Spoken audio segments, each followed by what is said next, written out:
నీకేంట్రా చీమ కుట్టిందా? ఎందుకిలా కంగారు పడుతున్నావు నువ్వు? అమ్మ ఎందుకు ఆ పిల్ల మీద అంత ప్రేమగా ఉంది? తనకమ్మ లేదు కాబట్టి తనతో కాస్త ప్రేమగా నడుచుకుంటున్నారు. తనకమ్మ లేకపోతే అది వనతపైద్దా? అమ్మ ఆ పిల్లతో అలా మాట్లాడే నాకు అసలు నచ్చలేదు. ఇష్టం లేకపోతే నువ్వు చూడకు, బయటికి వెళ్ళి కూర్చో. ఏదో ఒక రోజు ఖచ్చితంగా ఆ పిల్ల తలకి పగలు కొడతాను. వీడికి వేరే పనే లేదనుకుంటాను.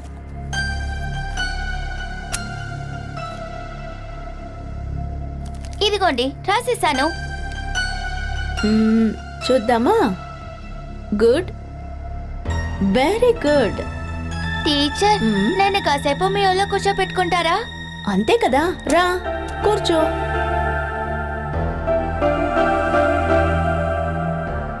నువ్వు ఇక్కడికి వచ్చినప్పుడు చెప్పాను కదా, ఇది కూడా నీ ఇల్లేనని.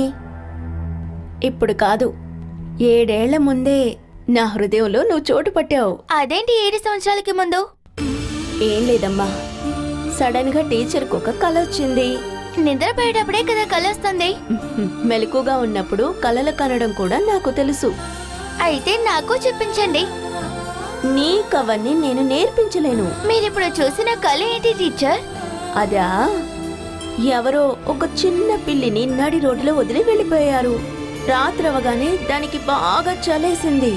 వీధి కుక్కలు చుట్టుముట్టాయి. ఆ టైంలో ఒక అమ్మ పిల్లి దాని పిల్లలతో అటువైపుగా వెళుతోంది.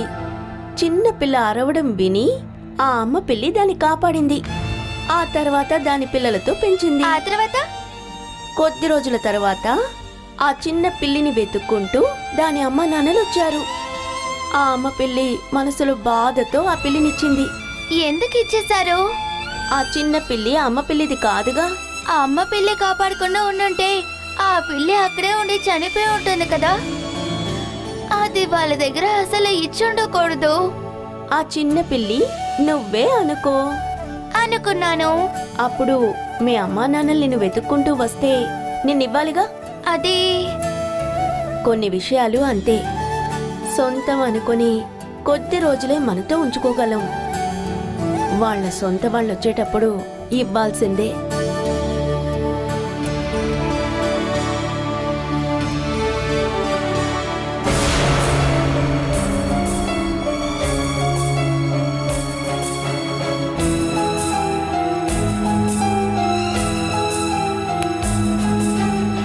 నేనిక మీద మిమ్మల్ని టీచర్ అమ్మా అని పిలవనా? ఏంటి? టీచర్ అమ్మా అలా పిలవచ్చా?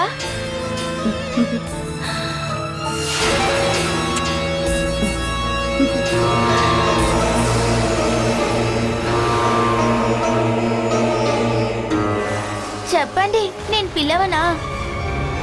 టీచర్ అమ్మా, నువ్వు పిలు. వినడానికి బాగుంది.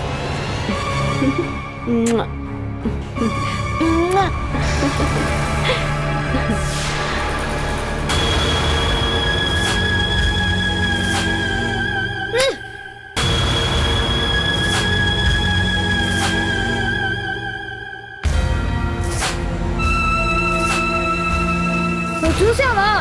ఏంటి? అమ్మకి ఇప్పుడు ఆ అమ్మాయి ఎంతైనా బాగా ఇష్టం. ఏ అమ్మాయి? ఆ కళ్ళుని చెప్పునా? కళ్ళు కాదు, కళ్యాణి. అవును, నీకంటే ఆ పిల్ల బాగా నచ్చింది.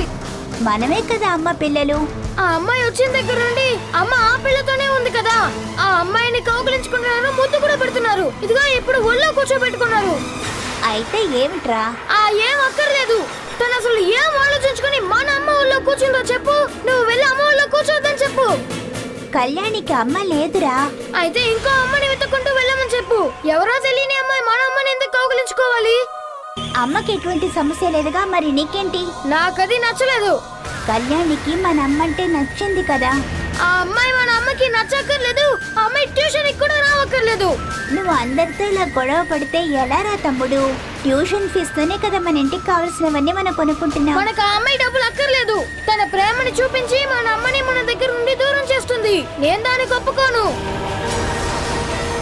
ఆ పిల్ల చాలా ప్రేమగా ఉండడం వల్లే అమ్మ నా మీద కోప్పడుతుంది. నువ్వు చూస్తూ ఉండు, నేను ఏదో ఒక రోజు ఆ పిల్లని నదిలో తోసేస్తాను.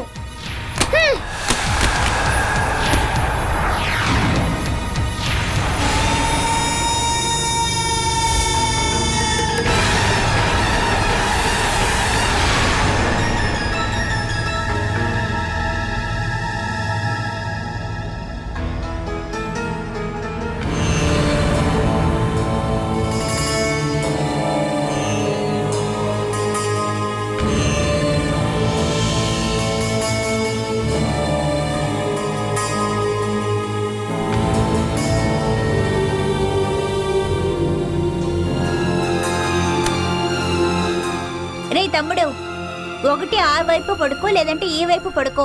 ఇలా పడుకుంటే నేనెక్కడ పడుకుంటాను? అయ్యో, ఎందుకు ఇలా చేస్తున్నావు? నేను ఇక మీద ఇలాగే పడుకుంటాను. అమ్మా అమ్మా అమ్మని పిలవడం వల్ల ఎటువంటి యూస్ లేదు. నేను ఇలాగే పడుకుంటాను. అమ్మా అమ్మా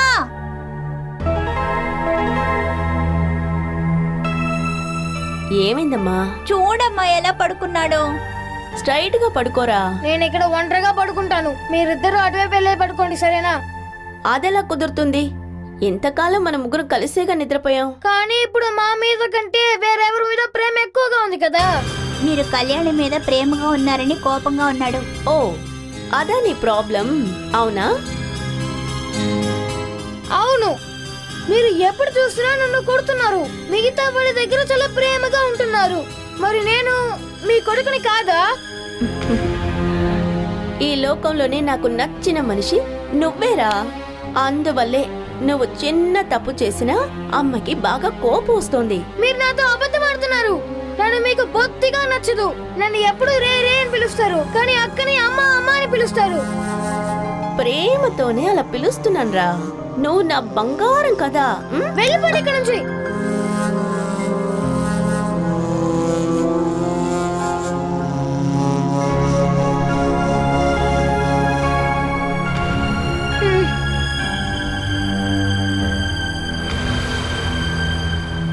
విను,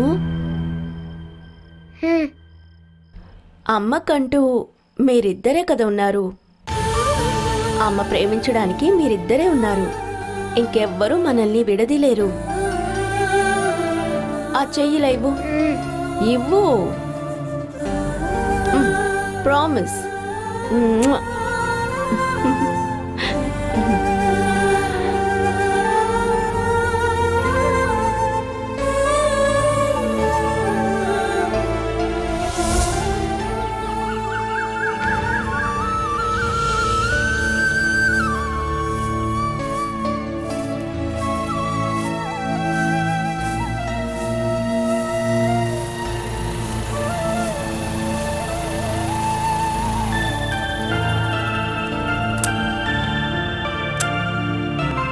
ఏదో ప్రాబ్లం అయినట్టుగా ఉంది. ఏమైంది? ఇంట్లో తెలిసిపోయిందా? అలా కాదు, నేనే చెప్పేశాను.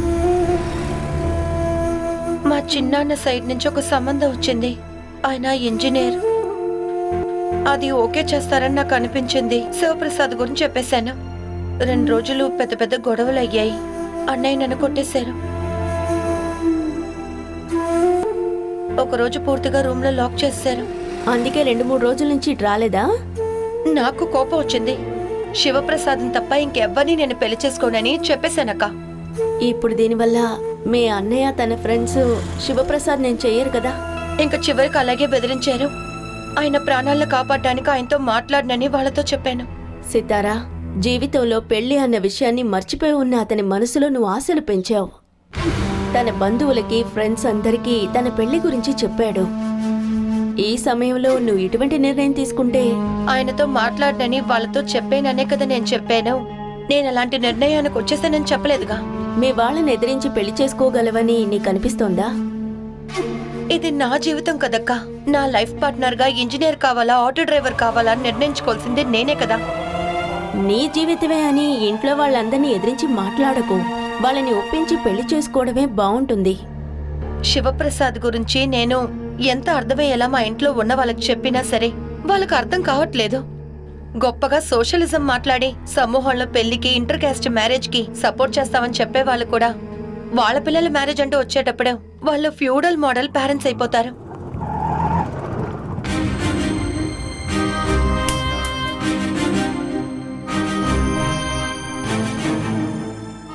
ఏంటి అర్జెంటుగా రమ్మని పిలిచావు? సితారా రమ్మందని వచ్చావా? నా మొబైల్ కూడా మా అన్నయ్య లాగేసుకున్నారు. ఎంతో కష్టం మీద మీకు కాల్ చేశాను. ఇంట్లో విషయం చెప్పినందువల్ల ప్రాబ్లమా ఏంటి?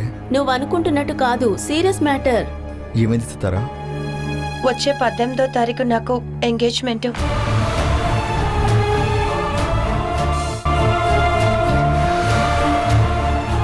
పెళ్లి కొడుకు మా రిలేటివే.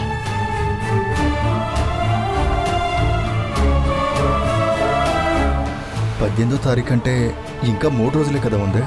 అంతకు ముందు నన్ను పెళ్లి చేసుకోవడం మీ వల్ల అవుతుందా? అది తప్పు కదా సితారా.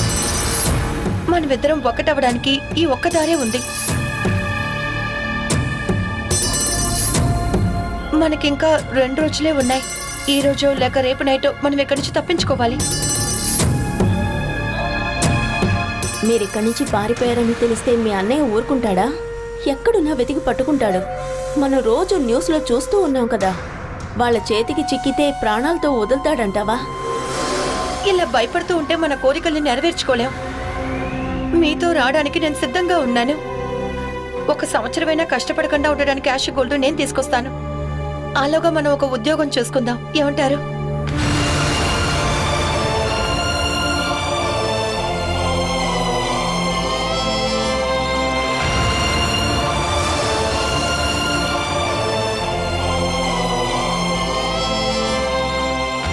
మన జీవితాన్ని మనం నిర్ణయించుకోవాలి. ఇందులో మీ ఉద్దేశం ఏంటో నాకు ఇప్పుడే తెలియాలి. మనం వెళ్దాం.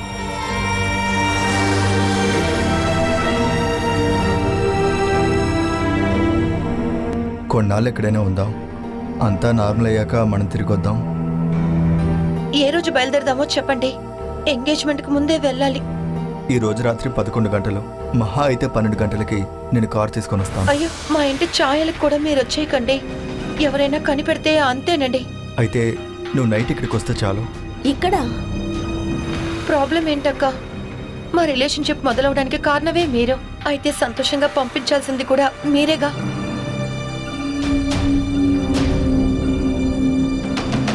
ఎక్కువసేపు నేను ఇక్కడే ఉన్నానంటే మా ఇంట్లో నన్ను వెతుకుతారు. వెళ్ళొస్తాను. అయితే నైట్ 11కి.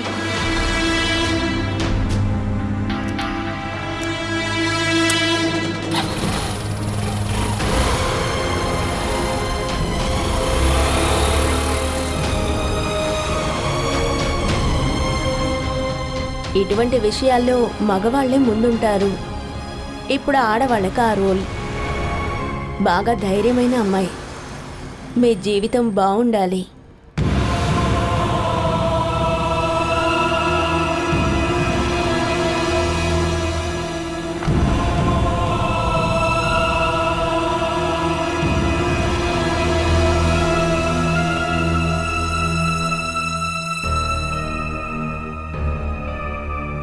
బాలా, బాలా,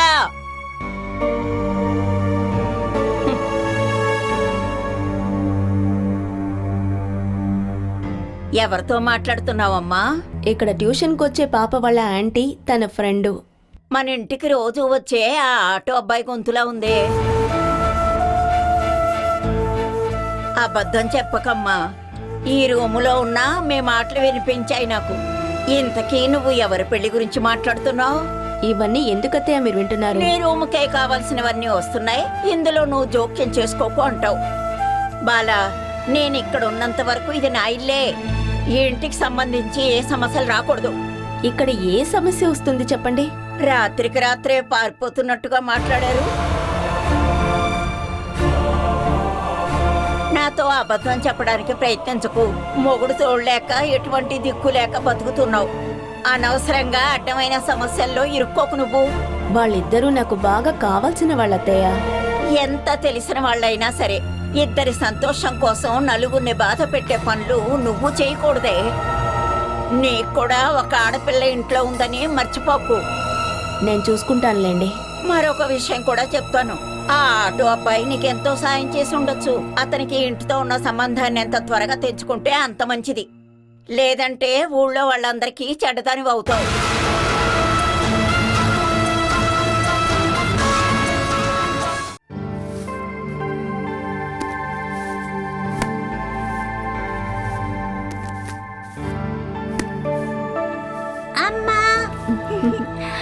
ఇద్దరూ త్వరగా వచ్చేశారు. ఏంట్రా, దారిలో పిల్లలు కుక్కలు కనపడలేదా? నాకు ఆకలేస్తుంది, తినడానికి ఏమైనా తీసుకురండి. నువ్వు వెళ్ళి యూనిఫామ్ మార్చుకుని కాళ్ళు చేతులు కడుక్కునిరా, అప్పుడు ఇస్తాను. నాకిప్పుడే కావాలి. నువ్వేంట్రా, నన్ను భయపెడుతున్నావా? నాకు తినడానికి ఏమైనా ఇస్తారా లేదా? నేను చెప్పినట్టు చేయకపోతే నేను ఇవ్వను. ఇదిగో, అక్కని చూసి నేర్చుకో. మీ ఇద్దరు కలిసేగా వచ్చారు. తను వెళ్ళి డ్రెస్ మార్చుకుంది చూడు. అయితే మీరు తినడం మాత్రం చూసుకోండి చాలు. యూనిఫామ్ మార్చుకొని రారా? నువ్వు వెళ్ళవే. నాకు నచ్చింది నేను చేస్తాను. నేను దెబ్బలు తింటావు. ఇక మీరు నన్ను తినడానికి పిలవకండి.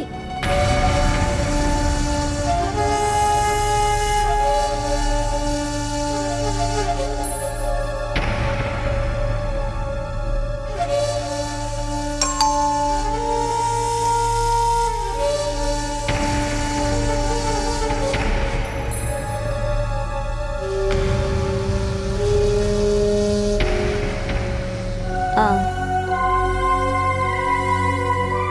నైట్ 12 గంటలకి పారిపోవడానికి త్వరగా వచ్చేసావు. ఇంట్లో ఉండడం నాకు టెన్షన్గా ఉందక్క. ఉదయం కలిసినప్పుడు ధైర్యంగా ఉన్నావు. 4-5 గంటల్లో ధైర్యం పోయిందా? అలాగేం లేదు. బ్యాగ్ అంతా రెడీ చేసేసాను.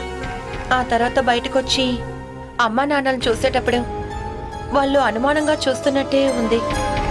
దొంగ పనులు చేసేటప్పుడు అలాగే ఉంటుంది. ఆ ఫీలింగ్ పోవడానికి నేనొకటి చెప్పనా? అమ్మతో నాన్నతో అన్నయ్యతో నాకీ పెళ్ళొద్దు, పెళ్లి చేసుకునేలా ఉంటే శివప్రసాద్నే చేసుకుంటాను అని గట్టిగా చెప్పేసేయ్.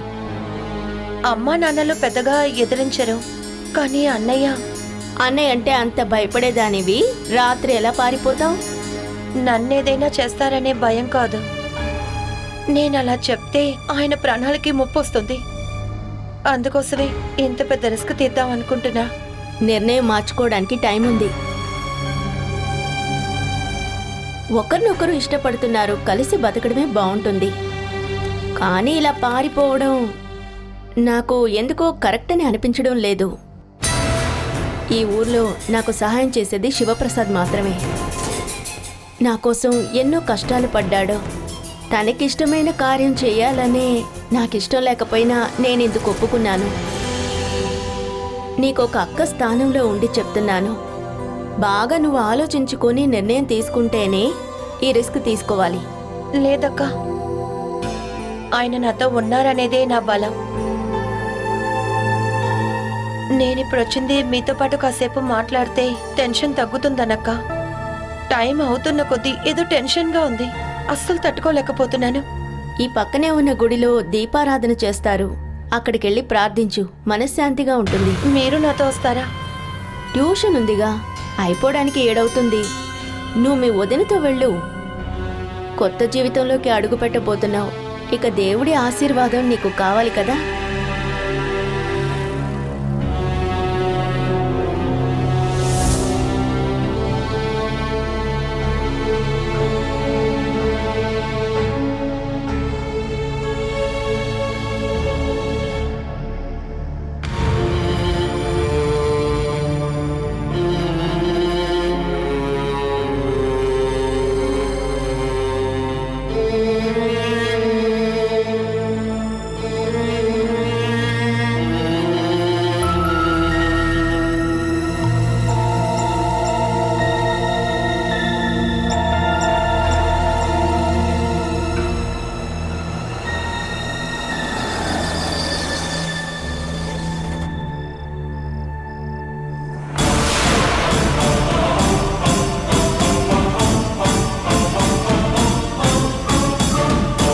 సితార ఇంకా రాలేదంటే అరగంట చూద్దాం, తర్వాత ఆలోచిద్దాం. నువ్వు తలుపేసుకుని పడుకో, నేను కారులో కూర్చుంటాను. లోపలికొచ్చి కూర్చో. మిమ్మల్ని పంపించాకే నాకు నిద్ర పడుతుంది. రా.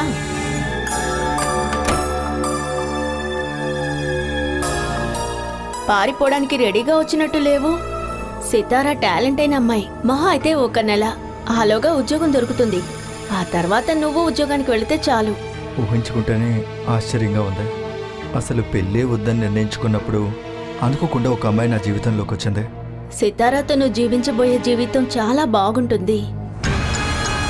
నిన్ను మళ్ళీ కలిసిన తర్వాతే నా జీవితం ఓ కొత్త మలుపు తిరిగింది. అందుకు కూడా ఎవరో ఒకళ్ళు ఉండాలి కదా. సితారా వచ్చినట్టుంది. షార్ప్గా 12 అయింది.